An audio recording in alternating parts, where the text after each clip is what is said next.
let's get the read on all of this and what we could be looking at with Spieckerman Media President Lee Spieckerman, Stanford School of Business lecturer Dave Dotson. Dave, to you first then. What is your take on the importance of whether the president got it wrong or not when it came to the Chinese making a call? The talks are still on for September, so should we just leave it at that? I actually think it's a pretty big deal, Neil, because if we can't even agree on whether a phone call took place, how are we possibly going to get a trade negotiation or a trade agreement together?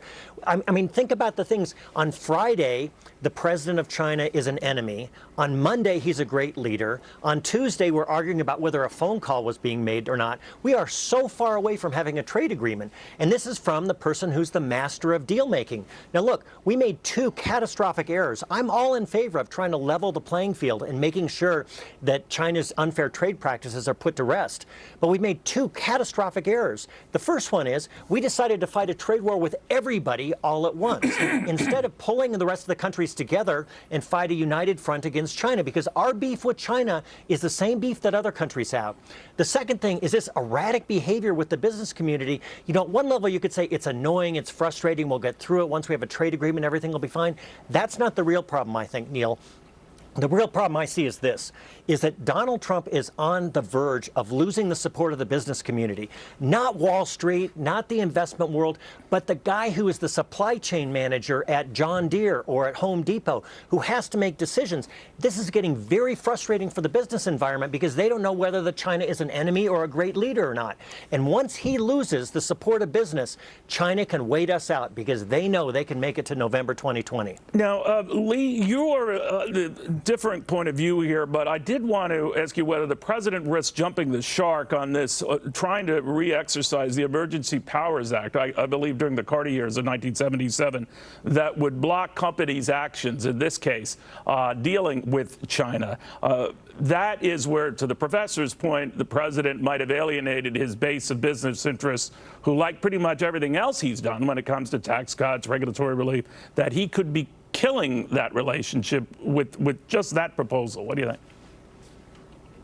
Well, I think, first of all, President Trump's real base are working people, the workers in those states like Wisconsin, Pennsylvania, Ohio, that had been voting Democratic, voted for Barack Obama. That is his base, not Wall Street and these other businesses. American business is very important, but I disagree with Dave. The issue is not just China. We have a $70 billion goods trade deficit with Japan, Germany, and Mexico. 60 to 70 billion, actually even more with Mexico. You know, we can't just unite against China. Now, China is the worst. Well, we it's have a good thing because he's fighting with everyone, Lee, right? He's fighting with everybody, and that's the problem. Because wouldn't you want to pick and choose your battles? The world is upside down, and President Trump is correct when he said we've been the world's piggy bank. We cannot afford. The paradigm for trade is terrible for America, hosing American workers from almost every country in the world, unfortunately. So the way to simplify it, I do agree with Dave on this. We do need to make it clear what our plan is and where we're going. Let's do what we did with pickup trucks back in the 1960s. We imposed a 25% tariff on all pickup truck imports. And look what's happened. The three top-selling vehicles in the United States are pickup trucks, so they're very affordable by the middle class.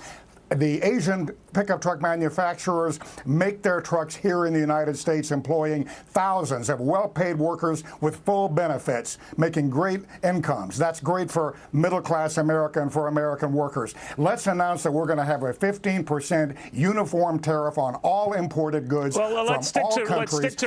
Let's stick to reality right now and what we're dealing with right now. And that is reality. It could be reality. Yeah, but it's not right now. So, Professor, it will be. I'm telling you, it's not happening right now. So, Professor, what I'd like to ask you is this. The president, the president is saying right now, Professor, that right now Xi Jinping is a brilliant man. Last week, he was sort of like on our enemies list, along with the chairman of the Federal Reserve. I'm just wondering whether he is imperiling his own chances of success by blowing up his own progress. I think he is, and you know, you think about Lee. You mentioned states like Wisconsin and Ohio. You got to get out there and visit them because those soybean farmers are getting slaughtered, and it's not just temporary. Because what's happening as a result of this trade war, which is being mishandled, is that capacity, for example, for soybean capacity, is being expanded in Russia and Kazakhstan and Brazil, and that capacity is not going to go away. Those farmers are going to get decimated, and you're right, Lee. That is Donald Trump's base, and he's going right after them, and he's hurting them permanently. In terms of how he's handling this trade war, what he needs to be doing is he needs to be sending a very clear signal to business that this is the progression that we're going to take, and we're going to escalate it if certain things don't happen. But the erratic behavior is what's been so frustrating for business, and that's what we have to address. And in terms of the 15% across-the-board tariff, look, I agree, of course, that jobs have been lost in the United States, but we have this bad habit, and we've had this bad habit. We've had this bad habit for almost a generation of blaming our problems on everybody else. The fact is, it's not everybody else's problem that we have an opioid crisis that has reduced mortality. It's not everyone else's fault that our education system has crumbled. We call it the Rust Belt for a reason. And you go to China and you look at the area above Hong Kong, in the Shanghai region, where they've invested in infrastructure. Those are the kinds of things that make you productive. We cannot tariff our way back to being productive. We have to look inward, Dave, but and we have to fix our own problems. Go ahead, Lee. Dave, it is our own problem. Dave, this began in the 1980s, early 80s and late 70s, when we allowed Japan to dump steel in the U.S. That began the massive deindustrialization of the American heartland. And then China took the book from Japan and put it on steroids. And they have been dumping goods into this country. Yes, we can tariff our way back to a level playing field because tariffs are what enabled us to build our mighty industrial economy for most of our history. Our founding fathers, Abraham Lincoln, all believe strongly in tariffs. But Lee, it was the Republican Party you make a very good argument century. for that. Lee, you're very consistent on that. Do you worry that the president is and all it's over? Simple. Lee, yeah, it might be, but I'm just telling you, the president's all over the map. I know every time you come on what you're going to say. I admire that. I'm telling you, the president's all over the map on this, and I don't think he knows what he believes. Well, I think he knows what he believes. Lee, I would say this to you. First of all, the problem with doing across-the-board tariffs is, what are you going to tell your natural gas industry in Texas when they can't export because they're not competitive? What are you going to tell the farmers in Iowa or Wisconsin? Dave, we have an $800 billion goods trade deficit. Lee, let me finish. We have wait a minute. We have an $800 billion goods trade deficit. You can't pick and choose individual. You can't interrupt your way into being right. Professor, make that point. You're saying what? Okay.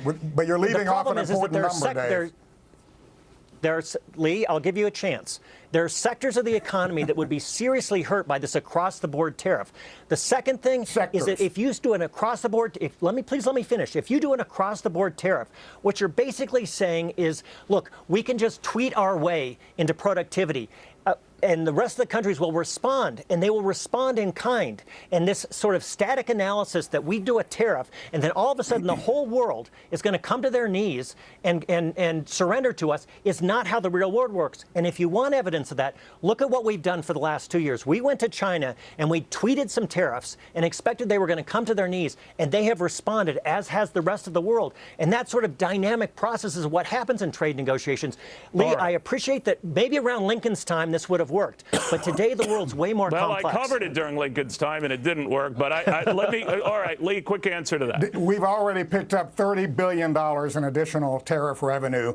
If we had a 15% uniform tariff, talk about a static analysis, this free trade drivel that has been lapped up by most of the media, unfortunately, and a lot of business people is ridiculous. The truth is that we would gain $3 trillion in government revenue with a 15% tariff do you think China's on goods paying imports. that $30 billion over the next decade. Do you think China's paying that $30 billion? I think it is attached to the goods, and indirectly they are, because first of all, a lot of their companies are going to compress margins and cut costs to make up for it. You're double counting. Guys, I wish we had more time. We saved time by talking over one. Look at the time we have to go. We're going to have more after this. I apologize. Who pays for the pickup? Stop, please stop.